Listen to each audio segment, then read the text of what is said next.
tempestad. Y quiero que único cosa que danos ta de estima outro romana. Vamos para final.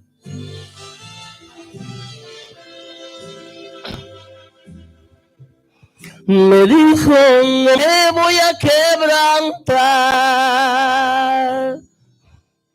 Y en un vaso nuevo te voy a transformar. Pero en el proceso te voy a hacer llorar. Porque por el fuego te voy a hacer pasar. Quiero una sonrisa cuando todo va mal.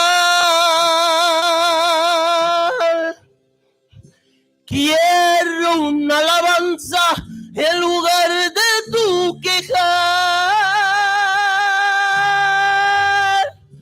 Quiero tu confianza en la tempestad. Y quiero que aprendas también a perdonar.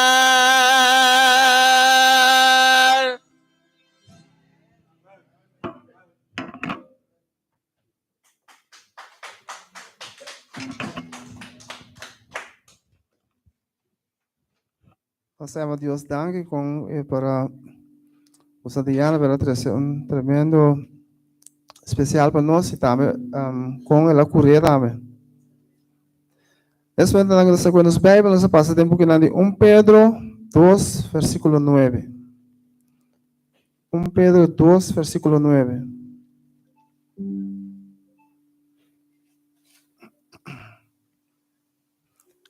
Tem Bíblia Santa nós ainda pela saída de Sum 6:9.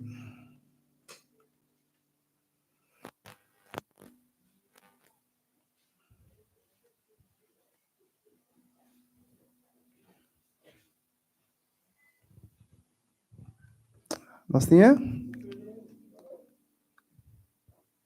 1 Pedro 2 versículo 9.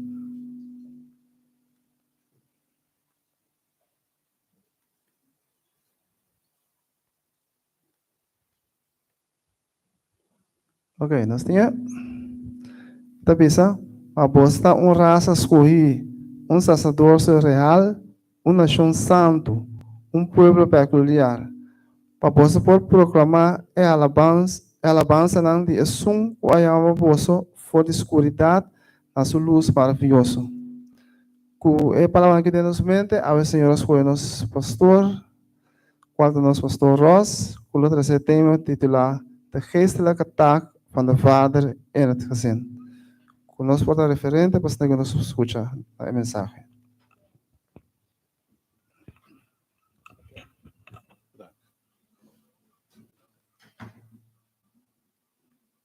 In eerste instantie wil ik zeggen dat we zijn zo dankbaar voor jullie allemaal vaders. Bijzondere taak, bijzondere mensen. Omdat zonder een vader en een moeder, dan hadden we geen kinderen. U bent belangrijk, u hebt een belangrijke taak. En daarom wil ik even stilstaan vandaag bij deze onderwerpen. En ik hoop dat u gaat blijven, u gaat luisteren. Even laten we kijken naar wat God zegt over uw taak als man, als vader.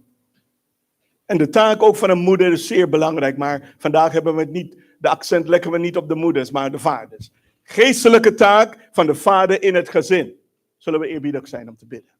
Vader in de hemel, wij gaan, Vader, bij de geestelijke taak van de vader in het gezin. We gaan bij deze onderwerp stilstaan.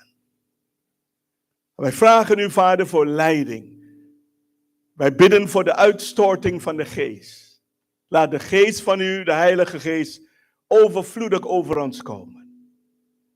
Opnieuw stellen we ons harten open voor u, Vader. Kom, o Hemelse Vader, opnieuw in ons leven.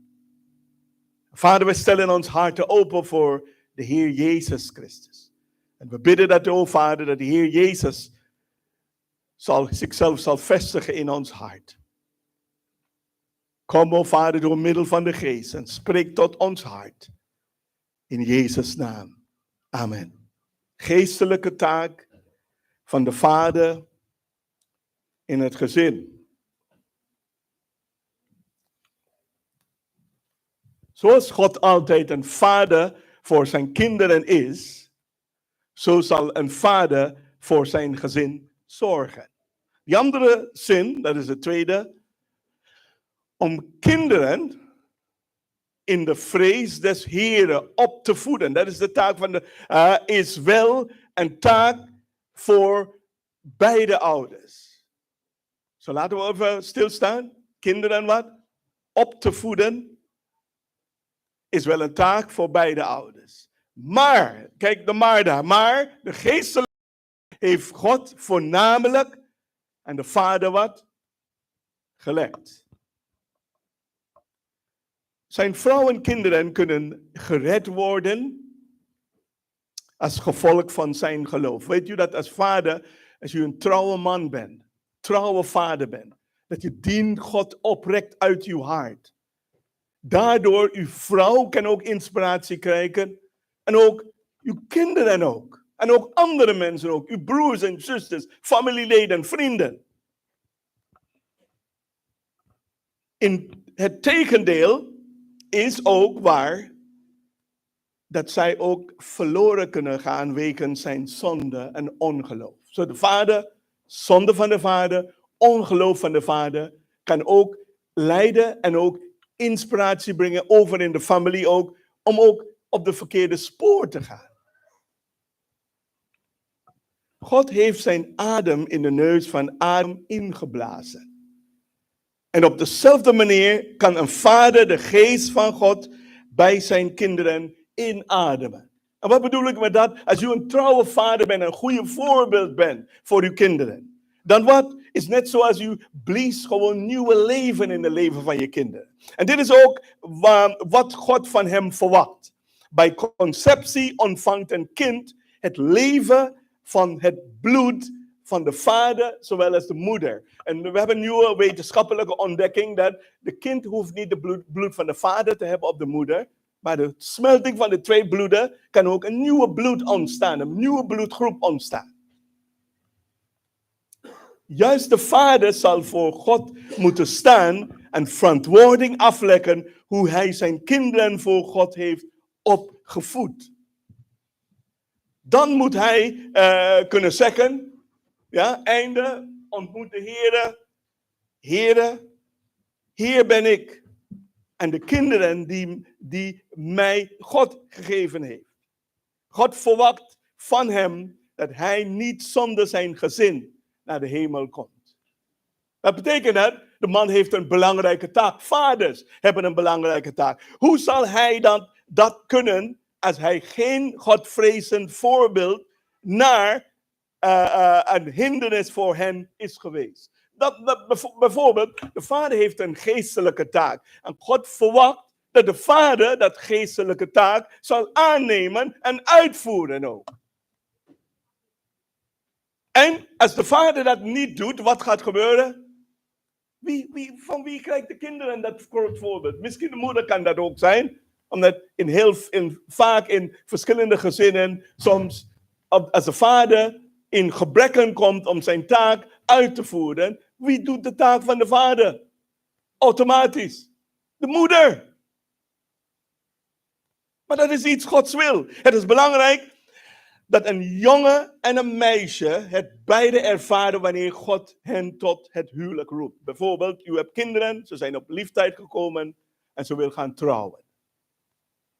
Een man die graag wil trouwen moet weten wat hij doet en welke verantwoordelijkheden dan dat met zich meebrengt. Wel trouwen, maar geen juk aangaan met een ongelovige. Stel voor dat je een gelovige mens bent en je gaat trouwen met iemand die houdt van de disco en whisky en alcohol en marijuana en noem maar op. Dan wat gaat gebeuren? Elk weekend wil hij gaan op stap gaan. En dan wat doet hij? Hij laat u thuis en hij ontmoet andere vrouwen in de disco. Wat denk je dat hij gaat doen? Gaat die alleen maar naar de vrouw kijken? Zo. De Bijbel heeft ons aangeraden om niet te trouwen met ongelovige mensen. En daarom zal hij zijn ouderlijke huis verlaten, zegt de Bijbel. En bereid moeten zijn om naar het beeld van God te leven. En zich toe te wijden aan het gezin. Zoals Christus de gemeente heeft liefgehad en zich voor haar heeft overgegeven. Christus is het hoofd van de man.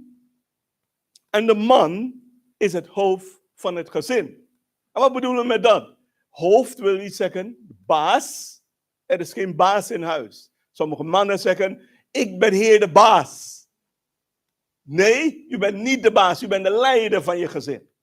Je bent verantwoordelijke. Maar niet, niet de baas van het gezin. Ja, zo de vrouw is hem als hulp en partner gegeven. Weet u dat Genesis 2 in vers 18 zegt? Dat God heeft de vrouw gemaakt om bij de man naast de man te staan. Om de man te helpen. De man te ondersteunen. En wanneer zij kinderen krijgen, moet de man alles over hebben voor het geestelijke welzijn en verantwoording te dragen. Hij krijgt zijn gezag van God. Paulus noemt een aantal kenmerken van een godvrezende man. Laten we kijken naar de kenmerken. 1 Timotheus hoofdstuk 3, 1 tot en met 10. Kijk wat Paulus zegt daar. Hij moet zo een voorbeeld zijn dat er op zijn leven niets valt aan te merken. Een standvastig geloof en een stabiele gezinsleven hebben. Ordelijk en gastvrij zijn. Dat wordt veel verwacht van de man. Volgende, wat merken we in de tekst ook? Hij behoort te kunnen onderwijzen. En mag niet verslaafd of driftig zijn. En wat bedoelen we met driftig? Omdat soms, Paulus zegt in Efeze, mannen, maak uw kinderen niet kwaad. Kwaad. Hè? Met andere woorden, hoeft niet driftig te zijn. Driftig in de zin van een heet hoofd. Die altijd boos zijn en altijd zijn. Nee, dat wil de Heer niet. De Heer wil dat wij niet, de man moet niet verslaafd zijn. Verslaafd aan alcohol, verslaafd aan marihuana, verslaafd aan cocaïne, heroïne, noem maar op. Hij moet niet zo verslaafd zijn. En niet driftig zijn. Kijk de volgende wat de tekst zegt. Hij mag wat? Hij mag kijk wat waar staat. Hij mag wat? Hij mag geen afgoed van het geld maken. En moet dan wat? Een goede man zijn en een vader zijn die zijn kinderen aangaan. Zodat zij hem respecteren en wat? Gehoorzamen. Andere dingen, wat merken we in de tekst ook? Hij moet wat? Niet verwant worden en bij iedereen als een standvastig mens bekend staan. Ja?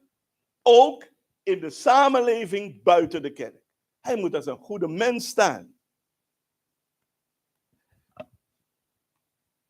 God stelde de ambten in en verwacht dat elk man deze beginselen tot nut van zijn gezin in zijn leven toepast.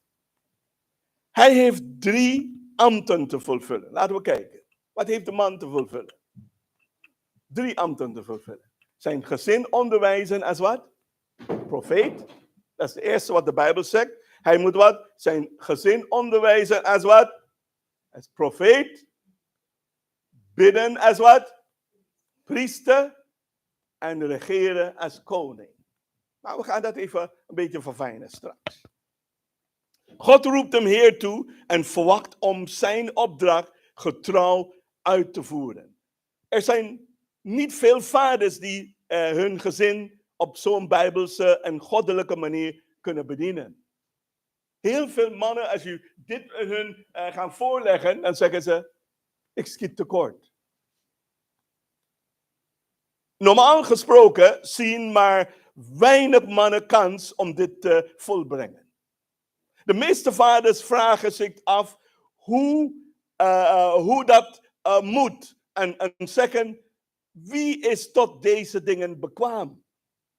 Wie is in staat om deze taak als vader uit te voeren? En dat is een goede opmerking eigenlijk. Zij aanvaarden wel dat God dit van hen verwacht, maar kunnen niet zien hoe zij deze plicht kunnen volbrengen.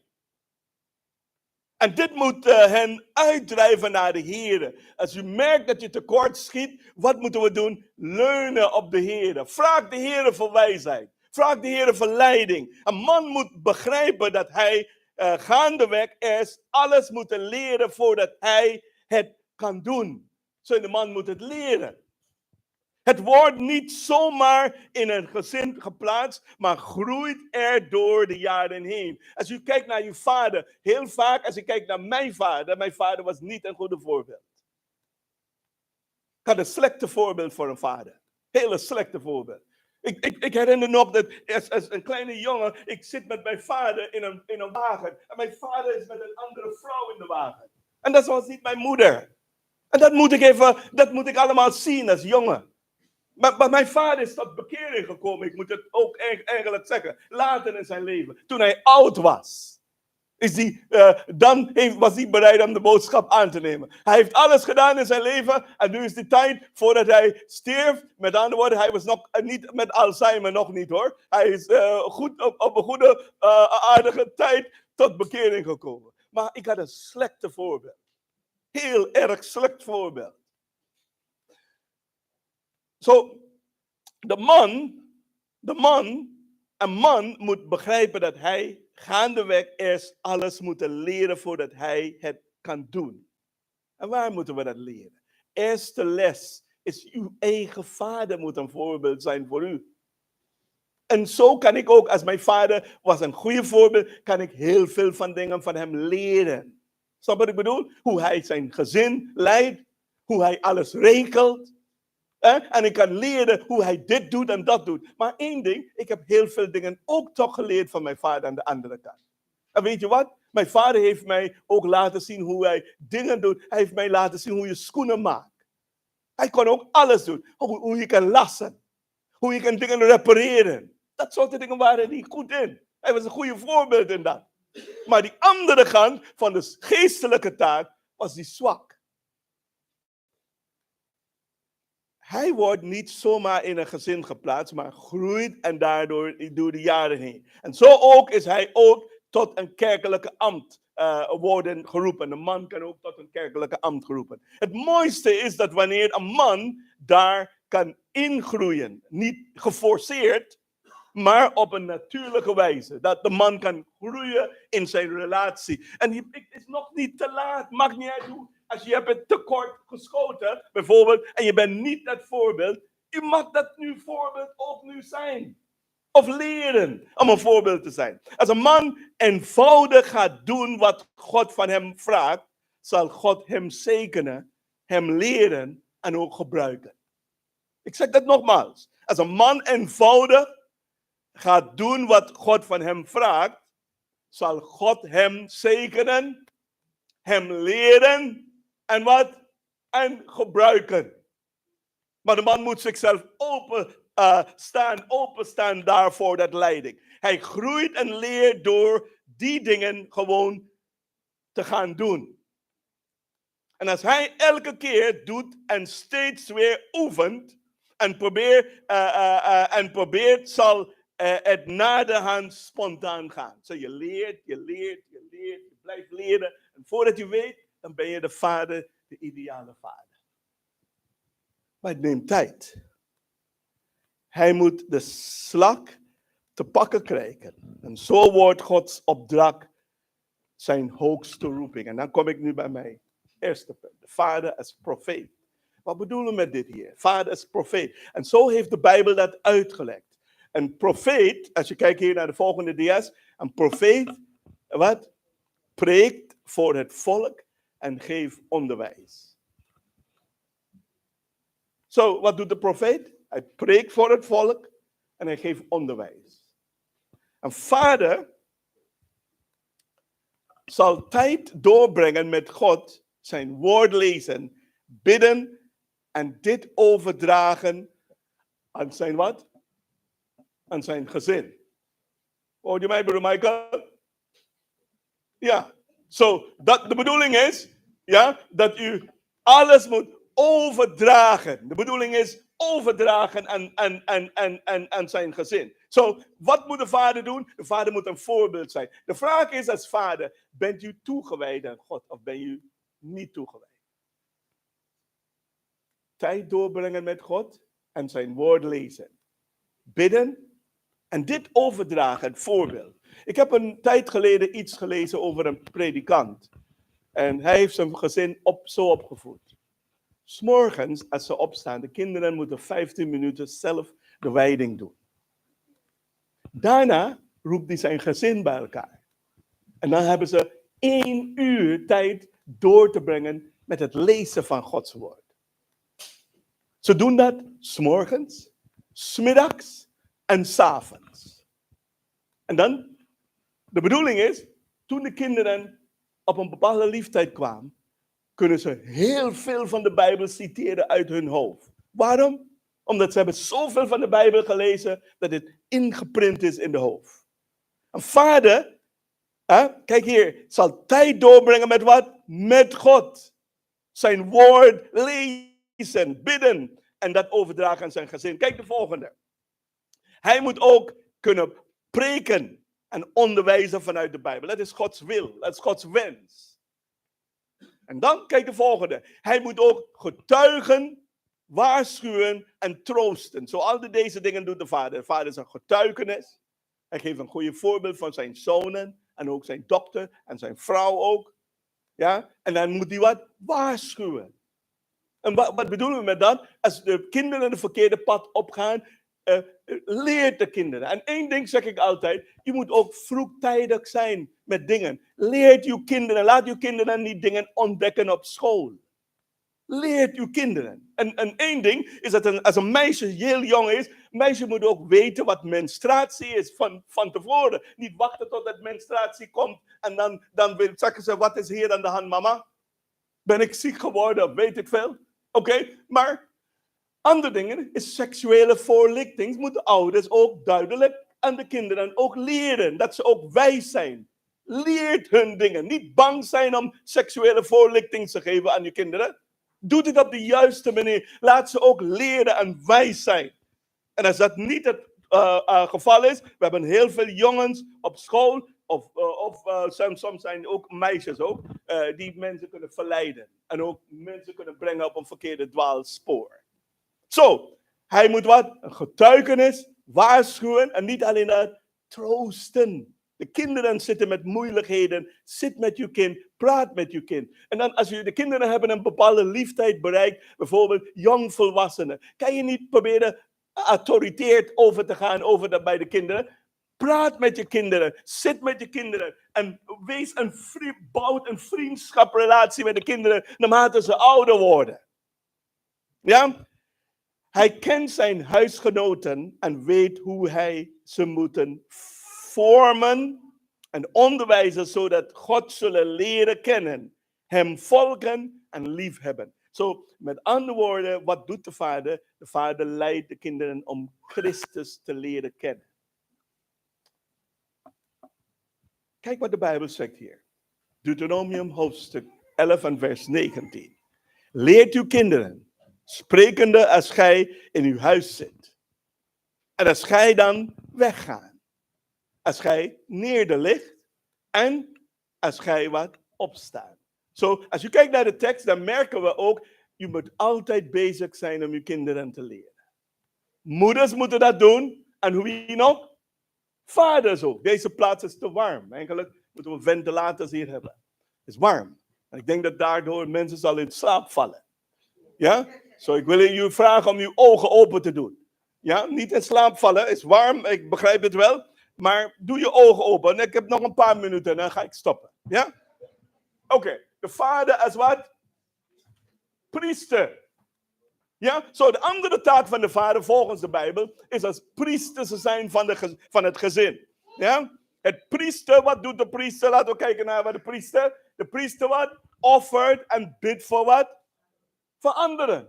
Zo, de priester in het Oude Testament, die bracht de offers. En die bad ook, of bidt ook voor de mensen, ook in het verleden. Ja? En dan, kijk wat de taak van de vader. Een vader moet ook een priester in zijn eigen huis zijn. en voor zijn gezin in de bres staan. Met andere woorden, in alle tijden staan. Voor hen bidden en hen wat? Zegenen. Zo, vader zijn priesters ook van het gezin. En dan kijken we volgende dia's. Hij is de schakel tussen wie?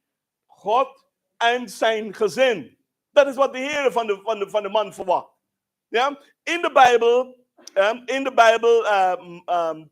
Bijbel maakten de priesters zich soms schuldig aan bepaalde zonden. Zo in de Bijbelse tijd deden sommige priesters verkeerde daden en sommige goede daden, natuurlijk. Ja? En als man mogen wij geen wat vreemde vuur in de huis brengen.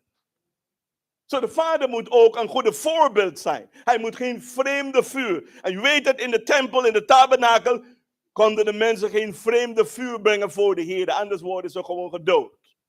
Ja? En de vader moet ook geen vreemde vuur brengen. Wat bedoel ik? Laat me even een beetje specifiek zijn. Ja? Hij behoort alle zaken te weren, analyseren, die slecht zijn voor het gezin. Met andere woorden, te weren, die moet ook weer blokkeren. Laat het niet in het gezin zijn. Hij behoort alle zaken te weren die slecht zijn voor zijn gezin. En kijk hier, bijvoorbeeld slechte gewoontes. Ja? Kijk hier de volgende, televisie. Vader zit daar om bepaalde televisieprogramma's te kijken. Wat denk je dat de kinderen gaan doen? Ook hetzelfde, omdat u bent een voorbeeld. Verkeerde muziek. En wat tijdschriften. En wat bedoel ik met tijdschriften? Pornografie tijdschriften te kijken. Je zit daar en dan uw kinderen gaat onder de bank en dan ziet ze ook pornografie daaronder. Bedankt, hè?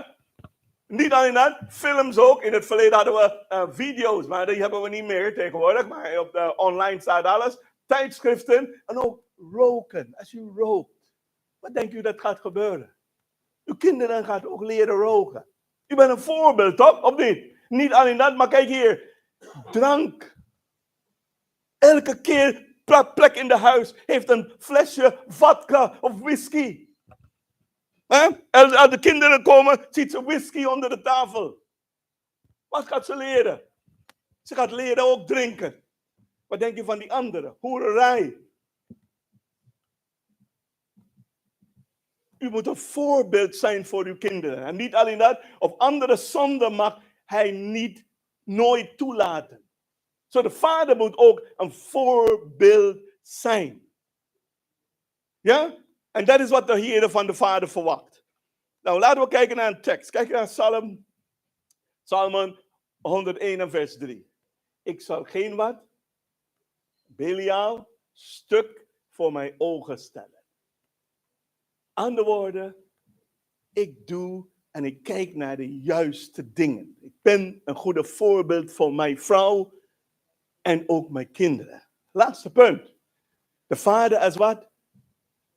Koning. Als we denken aan dit, dan denken de man, ik moet leiding hebben. Ik moet regeren over de vrouw en over de kinderen. Ze moet doen wat ik zeg. Ik bepaal hier. Weet je dat soort uitspraken? Je bepaalt helemaal niks. Wij bepalen samen, als gezin. Ja, snap wat ik bedoel? Man overlegt met zijn vrouw, vrouw overlegt met de man. En we doen dingen samen. Ik bepaal niet, jij bent niet de baas. Zij is ook niet de baas. God is baas. We doen het samen. Ja, zo de vader is koning. Laat het niet jou verleiden om te denken dat ik ga regeren over mijn kinderen en mijn vrouw. Nee. Kijk hier. De koning regeert zijn volk. Maar kijk hier wat de volgende zegt. En zo moet een vader de leden van zijn eigen huisgezin goed kunnen regeren. En wat bedoelen we met dat hier? Is dat hij moet zelf een Godvrezen voorbeeld voor iedereen stellen. En Gods wetten, voorschriften en bepalingen gehoorzamen. Zo wat moet de vader doen? Een goede voorbeeld zijn. We hebben vaders nodig. Niet alleen maar de naam dragen, maar ook een voorbeeld zijn voor uw kinderen. Voorbeeld zijn voor uw vrouw. En dan wat? En wat in voorbeeld en wat? Voor iedereen stellen. En dan wat? Gods wetten. Gods voorschriften, Gods bepalingen. Gehoorzamen. De man dient dat te doen. Kijk wat de Bijbel zegt hier. Gods voorschriften, Gods bepalingen. Gehoorzamen. De man dient dat te doen. Kijk wat de Bijbel zegt hier. 1 Petrus 1 en vers 16. Oh, nou, nog één zin. Een vader moet heilig leven. Heilig. En wat is heilig? Heel vaak denken we over het woord heilig. En wat bedoelen we met dat dan? Heilig. Heilig betekent toegewijd zijn aan God. Meer niet. En heilig wil niet zeggen, omdat ik heilig ben, zo heilig, ik praat niet meer met de ongelovigen. Dat is onzin. Dat is niet heilig, dat is gekheid. Iets is op je hoofd gestegen. Ja? Als je heilig bent, als je toegewijd bent aan God, dan praat je met iedereen. Dan ben je van mensen om je heen. Al die mensen, al je buren, je bent lief. Je leven is zoet, je bent een goede voorbeeld van Gods liefde. En niet zozeer, je bent zo heilig, ik praat niet meer met deze mensen. Wat is dat? Dat is geen heiligheid. God roept ons om heilig te zijn, om toegewijd te zijn. Maar wat vraagt hij van ons? Hij vraagt niet te veel. Kijk wat de Bijbel zegt. 1 Petrus 1 en vers 16. Zijt heilig. Want wat? Ik ben heilig, zegt de Heer. Mannen, God wil dat wij bepaalde taken gaan uitvoeren als vaders. En wat wil hij van ons? In de eerste instantie is een leven van toewijding. Als ik mijn leven toegewijd zijn aan God, God gaat mij vormen. Gods geest gaat mij leiden. En dan ben ik een voorbeeld ook voor anderen. En dan kan ik ook andere mensen ook helpen. En een voorbeeld zijn voor mijn vrouw. Een lieve man in huis zijn, niet grof. Waarom zou ik grof zijn? Wat is dat? Dat gaat afrechts werken als ik grof ben tegenover mijn vrouw. Als ik grof ben tegenover mijn kinderen. Wat voor voorbeeld is dat? Dan mis ik het doel. Wat is de bedoeling van God? Is dat hij wil dat alle vaders hem gaan vertegenwoordigen in het gezin. Zijn liefde laten zien. Zijn goedheid laten zien. Wat wil hij? Dat u een voorbeeld zijn van zijn liefde. Zo uw kinderen, ik hou van mijn vader. Dat een kind kan dat ook zeggen. Mijn vader is zo lief. Hij is zo'n goede voorbeeld. Hij is toegewijd aan God. Hij is vriendelijk. Ik hou van mijn vader. Zo hoort het te zijn. En vaders wil ik u oproepen vandaag in mijn sluiting. Om Gods voorbeeld te volgen. En wat is Gods voorbeeld? Om God hoog te houden voor uw kinderen. Een vader zal zijn kinderen leiden zoals de herder zijn schapen. Mij zal niets ontbreken, zegt de psalmist in Psalm 23 en vers 1. God schonkt hem heerschappij over de schepping. Wees vruchtbaar, zegt God, en vermenigvuldigen. Heb heerschappij. En hij krijgt de opdracht om de aarde te bouwen en haar te bewaren. En ik wil alle vaders vragen vandaag. Laten we gewoon even ons leven aan God wijden. Dat u zegt, Heere, ik ben niet de beste vader geweest. Ik heb uw voorbeeld niet zo goed gevolgd. Maar vandaag, Heer, in deze ruimte, wil ik mijn hart opnieuw openstellen voor u. En ik wil u vragen, Vader, voor leiding in mijn leven. Zodat ik de beste vader kan zijn. Is dat wat u wil? Dit is wat ik zeg tegen de Heer. En als u dit wilt zeggen ook tegen de Heer, nodig u alle vaders op te staan. Alle vaders. op te staan. Als u dit wil zeggen. Dit is wat ik wil zeggen tegen mijn God en mijn Heer. En de moeders. Zonder een goede moeder kan de vader zijn taak ook niet goed uitvoeren. En als u wilt zeggen ook als moeder, als vrouw zijnde, ik zal alles in mijn vermogen doen om mijn gezin, mijn familie te ondersteunen. Ik wil u vragen, moeders, vrouwen, om op dit moment op te staan. Ik wil de Heer opnieuw uitnodigen. Ik wil de Heer vragen om mij te leiden. Mij te helpen. Om ook een goede voorbeeld te zijn als vrouw. Als meisje. Goede voorbeeld te zijn. Is dat wat u wil? Is dat wat u zegt tegen de Heer? Ik wil u vragen op dit moment om in stilte te bidden. En praat met God. Vraag de Heer om u bij te staan. Om u kracht te geven, wijsheid te geven. Denk even over na. Dit is niet een oproep alleen voor moeders, maar voor alle vrouwen ook. Hoor. Zo, laten we ook ons leven aan de Heer wijden vandaag. U zegt tegen de Heer, Heer, ik vraag u om opnieuw in mijn leven te komen. Mij te helpen om mijn taak uit te voeren als vader, als moeder, ook als vrouw. Ook als kind van u. Zullen we in stilte bidden. En dan zal ik luid bidden daarna.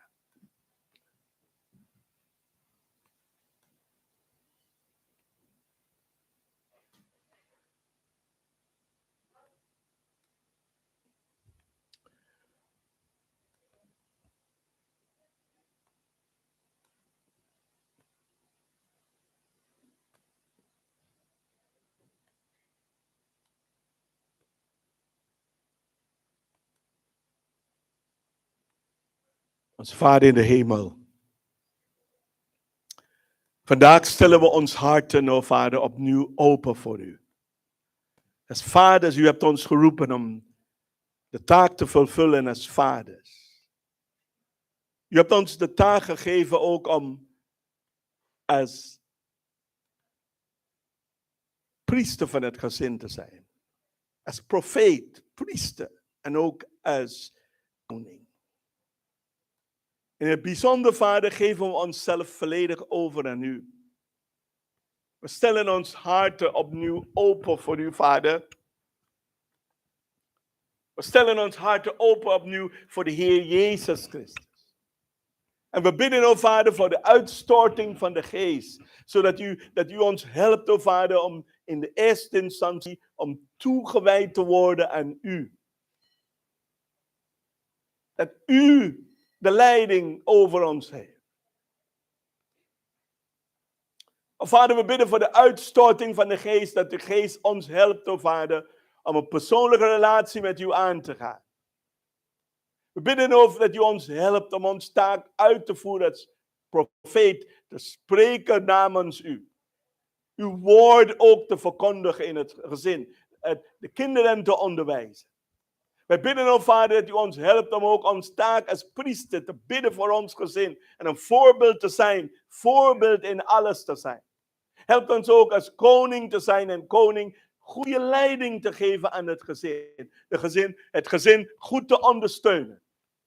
We bidden voor uw hemelse wijsheid in ons taak, Vader. We bidden voor alle moeders, Heer, die hier zijn. Alle vrouwen en alle kinderen, o Vader. Jonge meisjes ook. We bidden voor de uitstorting van de Geest over hun, o Vader. Dat ze ook goede ondersteuning kunnen bieden in de gezin. Dat ze ook een goede voorbeeld mogen zijn. We bidden, Vader, voor de uitstorting van de Geest. Dat de Geest ons leidt, zodat wij ook eer kunnen brengen aan uw naam. Leg uw handen op ons allen, o Vader. We bidden voor vernieuwing. Dat u ons helpt om stap voor stap, om uw plannen te weten, wat u van ons verwacht, dat u wil dat wij ook een voorbeeld zijn voor Christus. Dat u wil ook dat wij ook ons kinderen gaan opvoeden in de vrees des Heren, hun te leren over uw woord. Ook hun op te roepen om hun leven ook toe te wijden aan u. Vader, we bidden voor de uitstorting van de geest over ons. Voor de vernieuwende kracht van de geest. Dat de geest ons leidt. Zodat wij ook stabiel kunnen zijn in ons geloofsleven. Dat wij een geestelijke leider in het gezin kunnen zijn. Dat wij ook geestelijke vaders mogen zijn. Dat wij ook uw voorbeeld mogen volgen. Leg uw handen op ons allen. En wij vragen u om ons aan te raken en ook te zegenen. In Jezus Christus' naam. Amen. Goed. Ja.